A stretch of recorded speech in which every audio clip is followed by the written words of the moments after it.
नमस्कार, मैं हूं ऋतु और आप देख रहे हैं पूछता इंडिया। आज इस खास बुलेटिन में हम चर्चा करने जा रहे हैं पड़ोसी मुल्क पाकिस्तान को लेकर। पड़ोसी मुल्क पाकिस्तान, जिसमें कहा जा रहा है कि पाकिस्तान को अहम जिम्मेदारी दी गई है। वो जिम्मेदारी जिसे निभाने में जरा सी भी चूक हुई तो दुनिया में अस्थिरता आ सकती है। सवाल यह है कि क्या पाकिस्तान इस जिम्मेदारी को निभा पाएगा? ये सवाल आज इसलिए खड़े हो रहा है क्योंकि अमेरिका ने पाकिस्तान को शांति स्थापित करने की जिम्मेदारी दी है, जबकि पाकिस्तान पर ही आतंकियों को पनाह देने के आरोप लगते रहते हैं। अब चलिए डिटेल्स आपके सामने रखते हैं। पाकिस्तान ने गाजा में प्रस्तावित इंटरनेशनल स्टेबलाइजेशन फोर्स को लेकर किस तरीके की गतिविधि यहां पर की है बोर्ड ऑफ पीस में पाक, और इसी पर अब सवाल खड़े हो रहे हैं कि पाक ने गाजा में प्रस्तावित आईएसएफ यानी कि स्टेबलाइजेशन फोर्स में शामिल होने के लिए रजामंदी तो दे दी है, लेकिन होगा कैसे? यानी कि आईएसएफ में शामिल होने के लिए रजामंदी यहां पर दी गई। इस फोर्स का प्रमुख काम है गाजा में शांति स्थापित करना, और हमास के हथियार जो है, हथियार लिए बिना यह मुमकिन नहीं लग रहा है। जबकि पाकिस्तान की बात करें तो पाकिस्तान में हमास नेता खुलेआम घूम रहे हैं, बैठकों में शामिल हो रहे हैं, जबकि दूसरी ओर पाकिस्तान में ही शहबाज सरकार के फैसले पर अब सवाल खड़े होने लगे हैं। पाकिस्तान में ये जो आतंकी घूमते हैं, इस पर सवाल खड़े होने लगे हैं। जमीयत उलेमाए इस्लाम फजल यानी कि JUIF के प्रमुख है मौलाना फजलुर रहमान, जिन्होंने आरोप लगाया शहबाज सरकार की विदेश नीति को लेकर अंतर्राष्ट्रीय दबाव में ये नीति बनाई जा रही है, ये उनका कहना है। और साथ ही साथ बड़े आरोप और भी लगाए। अंतर्राष्ट्रीय दबाव में यह सरकार की विदेश नीति सामने आई है। उन्होंने पूछा कि क्या शहबाज सरकार ने फैसला लेने से पहले मंत्रिमंडल को भरोसे में लिया, या पूछा, या रजामंदी ली? जबकि सेनेट में नेता प्रतिपक्ष अल्लामा राजा नासिर अब्बास ने शहबाज सरकार के फैसले को नैतिक रूप से गलत पहले ही बताया था, गलत ठहराया था, और बोर्ड ऑफ पीस में शामिल होने से पहले संसद में चर्चा होनी चाहिए थी, ये पीटीआई का कहना है। ये इमरान खान की पार्टी है जो कि यहां पर सीधे तौर पर बड़े सवाल खड़े कर रही है। उधर इमरान खान की पार्टी पीटीआई ने आरोप लगाया कि बोर्ड ऑफ पीस में शामिल होने से पहले संसद में चर्चा होनी चाहिए थी, जो कि नहीं हुई। और ये बड़ा सवाल खड़ा कर रहा है कि आखिर किस मंशा के तहत यहां पर जो इनके शहबाज और इनके मुनीर हैं वो आगे बढ़ रहे हैं। अब आवाम भी कंफ्यूज है, आवाम तक भी मैसेज नहीं पहुंच पा रहा है कि किस नीति और किस नीयत के साथ आगे बढ़ रहे हैं। पाकिस्तान बोर्ड ऑफ पीस में शामिल होकर गाजा में शांति की रक्षा करने जा रहा है, जबकि उसका दामन जिस तरीके से आतंकवाद को लेकर पहले से ही खूनी धब्बे उस पर लगे हुए हैं। अब ये इस कहा जाए इस बड़े आरोप से इसको कैसे इग्नोर करेगा, इसे कैसे झुटलाएगा? पाकिस्तान भारत में होने वाली आतंकी घटनाओं की साजिश में भी शामिल रहा है। पाकिस्तान के कब्जे वाले कश्मीर यानी कि POK में आतंकवादियों के लिए ट्रेनिंग कैंप चलते हैं, वहां पर जिहादी पाठ पढ़ाया जाता है, एंटी इंडिया सेंटिमेंट्स भड़काए जाते हैं। पाकिस्तान में हमास, लश्कर, जैश जैसे ये तमाम जो आतंकी संगठन हैं, आतंकी इनके शय पर खुलेआम पाकिस्तान की गलियों में घूमते हैं, बैठक करते हैं, तकरीरें देते हैं, और भारत में मुंबई हमलों के लिए आतंकवादी भी पाकिस्तान से ही गुजर कर आते हैं और पाकिस्तान से ही जिहादी चैप्टर लेकर आते हैं। कुछ दिन पहले ही हमास का senior commander Nazi Zaheer POK के गुजरावाला में जैश के एक कार्यक्रम में शामिल हुआ था, और पाकिस्तान ने ओसामा बिन लादेन की मौजूदगी से भी पहले इनकार किया था, लेकिन दर्शकों मिला कहा, वो मिला वहीं पर। लेकिन अमेरिका का जो कार्रवाई का रूप सामने आया, अमेरिकी कमांडोज ने पाकिस्तान के एबटाबाद में ही लादेन को मार गिराया था। यानी कि पाकिस्तान इस घटना के बाद पूरी तरीके से वर्ल्ड ऑर्डर में, पूरी दुनिया की व्यवस्था में अपने आप को एक्सपोज कर रहा है। पाकिस्तान की आतंकी साजिशों की फहरिस्त बहुत लंबी है, और यह फहरिस्त जिसमें साफ तौर पर आतंकवाद ग्रस्त पाकिस्तान दुनिया के सामने पहले तो कंगाल होने का हवाला देता है, कंगाली का आलम पेश करता है, लेकिन आतंकवाद पर कोई ठोस कदम उठाना या उसे रखना, इस बात को समझना भी सही नहीं रखता उसको। अब ये मुद्दा जो है इसलिए अब उठ रहा है क्योंकि बोर्ड ऑफ पीस में शामिल होकर पाकिस्तान गाजा में शांति स्थापित करने जा रहा है, जबकि उसकी जमीन पर ही हमास लीडर खुलेआम घूम रहे, चीफ गेस्ट बनाए जा रहे। दूसरी ओर पाकिस्तान में भी शहबाज सरकार जो है उसके फैसले का विरोध हो रहा है, यानी कि अब पाकिस्तान में शहबाज और मुनीर जाकर के जनता को फेस भी नहीं कर पा रहे। ऐसे में पाकिस्तान क्या बोर्ड ऑफ पीस में शामिल होकर दुनिया में शांति लाएगा? ये बड़ा प्रश्न चिन्ह खड़ा हो रहा है दर्शकों। या दुनिया को एक बार फिर से धोखा दिया जाएगा, छला जाएगा? इसके पीछे की मंशा क्या है, आज करेंगे इसी पर बड़ी चर्चा। और आज का बड़ा सवाल आपके सामने मैं सबसे पहले रखती हूँ। सवाल ये कि क्या बोर्ड ऑफ पीस में पाक के रोल के लिए अमेरिका को दोबारा विचार नहीं करना होगा, दोबारा विचार नहीं करना चाहिए क्या? और दूसरा बड़ा सवाल ये कि क्या गाजा में सेना भेजकर पाकिस्तान केवल और केवल अमेरिका को खुश करना चाहता है?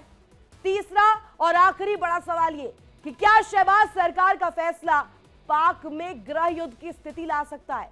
करेंगे इसी पर बड़ी चर्चा और जानेंगे इसको लेकर हर एक नीति, हर एक नियत को पाकिस्तान के एक्सपोज। मेरे साथ खास मेहमान जुड़े हुए हैं, उनका तारुफ सबसे पहले आपसे करवा दूं। Major doctor Ali Shah, retired रक्षा विशेषज्ञ के तौर पर मेरे साथ इस वक्त कनेक्ट है। रिटायर्ड ग्रुप कैप्टन आशीष सहाय, अंतर्राष्ट्रीय मामलों के जानकार के तौर पर हमारे साथ कनेक्ट हुए हैं। और साथ ही सुरेंद्र स्वामी, विदेश मामलों के जानकार हमारे साथ कनेक्ट है। मलिका पांडे, विदेश मामलों की जानकार हमारे साथ कनेक्ट है। और पाकिस्तान से पत्रकार है हैदर हयात, उन्होंने भी हमें ज्वाइन कर लिया है। सभी का मैं स्वागत करना चाहूंगी और पहला सवाल पाकिस्तान से मेहमान से ही करना चाहूंगी। ये पाकिस्तान की जो नीयत है, नीति है, बोर्ड ऑफ पीस पर सवाल खड़े इसलिए किए जा रहे हैं क्योंकि एक तरफ अपने देश में गृह युद्ध आप नहीं ठीक कर पा रहे, आपके देश में गृह युद्ध हो रहा है, बलूचिस्तान, सिंध, अलग अलग तस्वीरें कोट करूं, अभी तो कुछ दिन पहले सड़कों पर भी आ गए थे लोग। टीएलपी की तस्वीर किस तरीके से थी, पीटीआई कैसा रुख रख रहा है आपको, लेकिन पीस क्यों बनानी है गाजा में? इस प्रस्ताव के साथ कैसे आगे बढ़ सकते हैं आप? बिस्मिल्लाहिर्रहमानिर्रहीम। बहुत शुक्रिया रितु। मैं आपसे 2-3 मिनट चाहूंगा क्योंकि मैं थोड़ी देर के लिए आपके प्रोग्राम में कनेक्ट होऊंगा, उसके बाद आप अपने दूसरे मेहमानों की तरफ चले जाइएगा। देखिए, मुझे समझ नहीं आ रही कि बुनियादी तौर पर आप लोगों को इशू क्या है।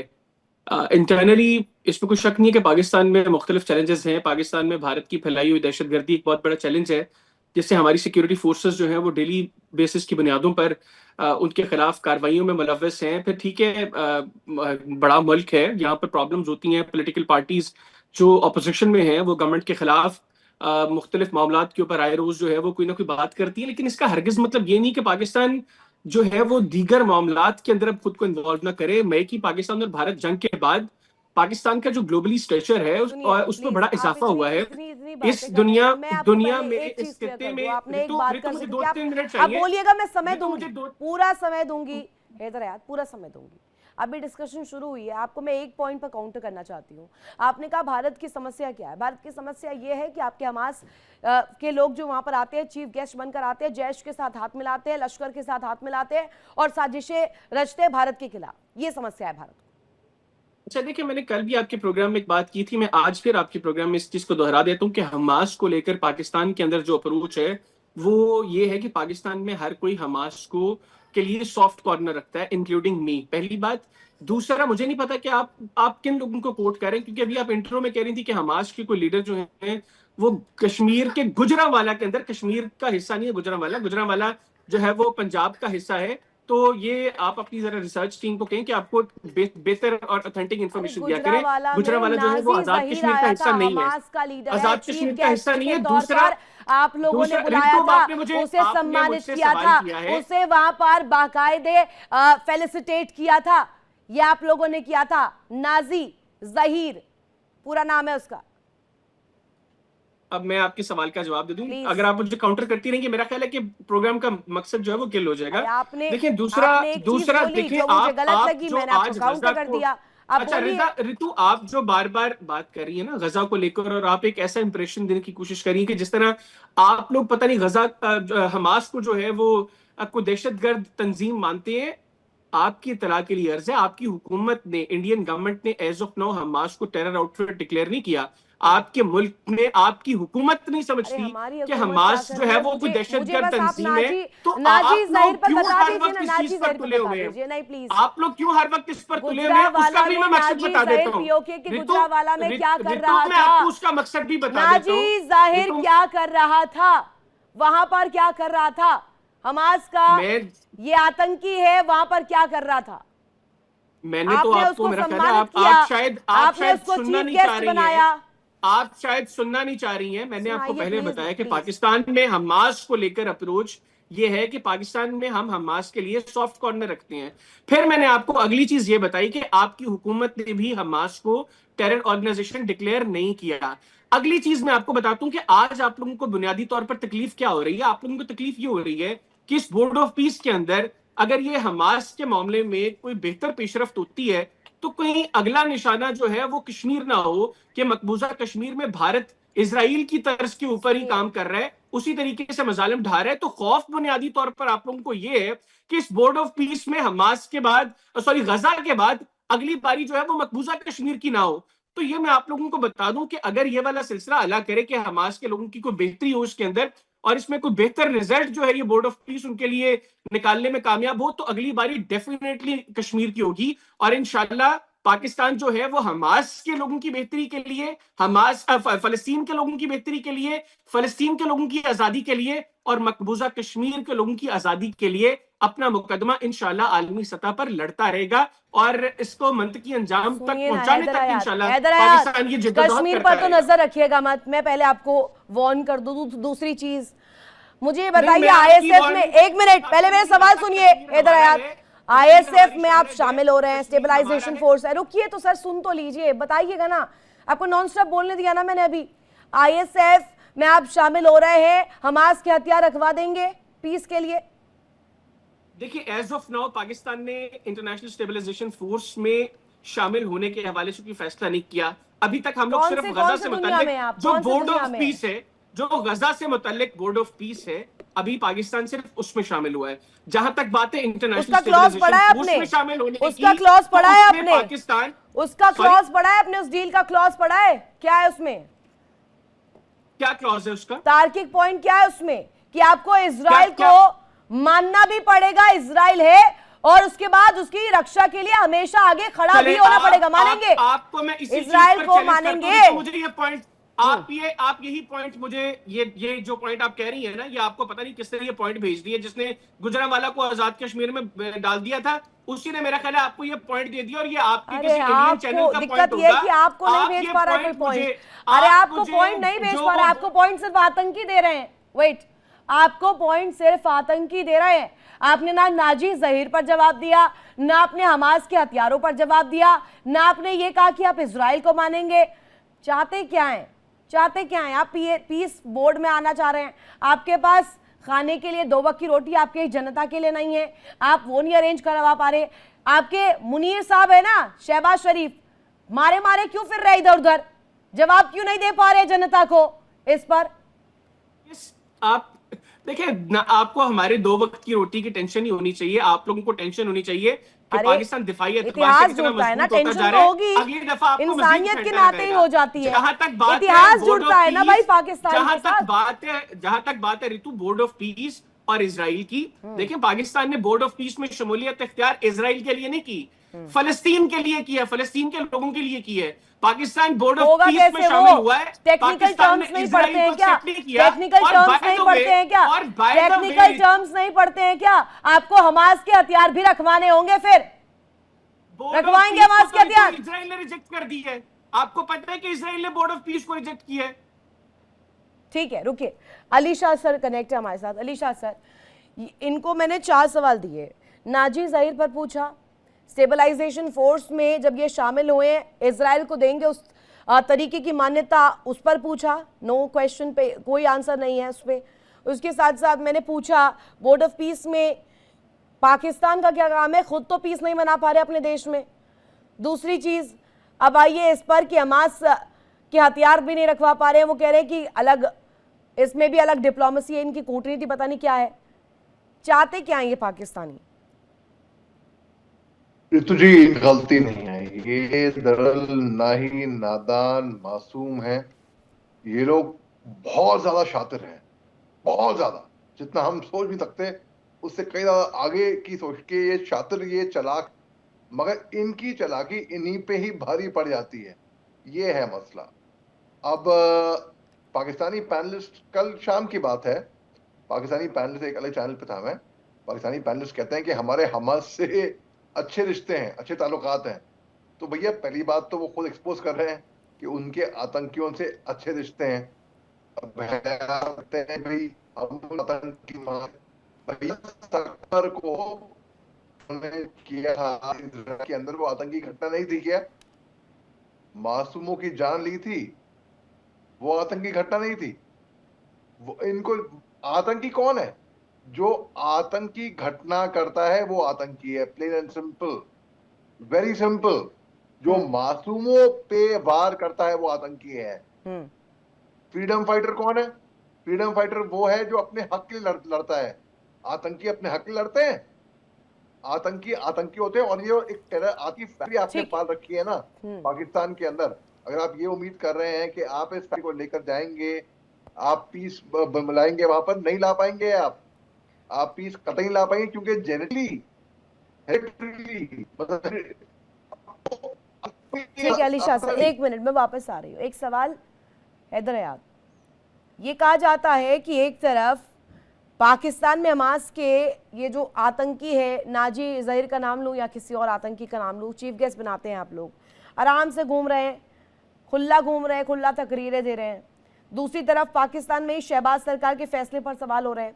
मैं आपको यहाँ पर हवाला देना चाहूँगी, जमीयत उलेमाए इस्लाम फजल यानी कि JUIF, आपके ही प्रमुख मौलाना है फजलुर रहमान, कह रहे हैं शहबाज सरकार की विदेश नीति अंतर्राष्ट्रीय दबाव में बनाई गई है।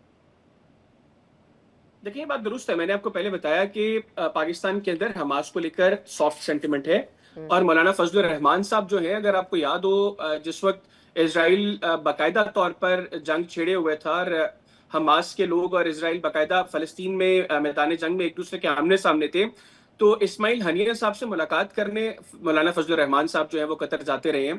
तो यहाँ पे एक सॉफ्ट कॉर्नर है। और मौलाना फजलुर रहमान साहब भी, चूंकि गवर्नमेंट ने अभी तक ये जो बोर्ड ऑफ पीस के अंदर शमूलियत का फैसला किया है, इसमें अभी तक सॉफ्ट है। हमास के साथ आपके लोगों के ताल्लुकात सॉफ्ट हैं, ये आपने खुद अभी बोला। अब मुझे बताइए कि आप हमास के हथियार कैसे हटवा पाएंगे? रुकिए, फिर अभी रुक जाइए, मेरे साथ खास मेहमान और भी जुड़े हुए हैं, मैं उनसे एक प्रतिक्रिया चाहती हूँ। नहीं तो मैं एक्सक्यूज करूंगा, मैं अगर आप इसका जवाब चाहती हैं मैं आपको जवाब देता हूँ, क्योंकि मेरी कुछ और कमिटमेंट्स हैं। अगर आप कोई और सवाल करना चाहती हैं, आप चाहती हैं कि मैं इस सवाल का जवाब मैं जवाब दूंगी ना, मुझे चाहिए काउंटर इसके लिए, मैं चाहती हूँ। एक मिनट रुकिए, मेरे आशीष सहाय मेरे साथ कनेक्ट है, ग्रुप कैप्टन। आशीष सर, ये जो कहा जाता है JUIFO या फिर इमरान खान की पार्टी OPTI, ये खुले तौर पर कह रहे हैं कि देश में विरोध कर रहे हैं कि मुनीर और शहबाज अब जवाब देने लायक बचे नहीं हैं। ये ना तो हमास के हथियार नीचे रखवा पाएंगे, ना इजराइल को मान पाएंगे, उस तरीके की मान्यता दे पाएंगे। चाहते क्या है ये? गणतंत्र दिवस की शुभकामनाएं सारे पैनलिस्ट को। हैदर भाई 5 मिनट रुकिएगा, क्योंकि ये बड़ा इंपॉर्टेंट मुद्दा है आपकी कंट्री के लिए। जो आपके अंदर से डॉन पेपर का आपने आज शायद पढ़ा होगा, जो हवाले हैं, जो प्राइजिंग हो रही है, वो लोग शायद ज्यादा डीप सोच रखते हैं इस मुद्दे के बारे में। देखें, आपकी कंट्री, एक तो मुझे ये नहीं समझ में आता कि आप कैसे कह रहे हैं कि एक आम पाकिस्तानी हमास का समर्थक है। किसी भी इंसान को जिसके अंदर लेश मात्र भी इंसानियत बची होगी, हैदर भाई, वो 7 अक्टूबर 23 में जो कत्लेआम हमास ने किया है और जिसको एक्सेप्ट किया, 1200-1300 बच्चों बूढ़ों को सी बीच पे कत्लेआम कर देना, ब्रॉड डे लाइट में ऑन वीडियो, घर घर में घुस के छोटे छोटे बच्चों को गोली मार देना और उसके बाद 200-250 लोगों को उठाकर ले जाना, इस तरह की बारबेरियन एक्ट मुझे नहीं लगता कि कंटेम्पररी वर्ल्ड में वॉर्स हुई हैं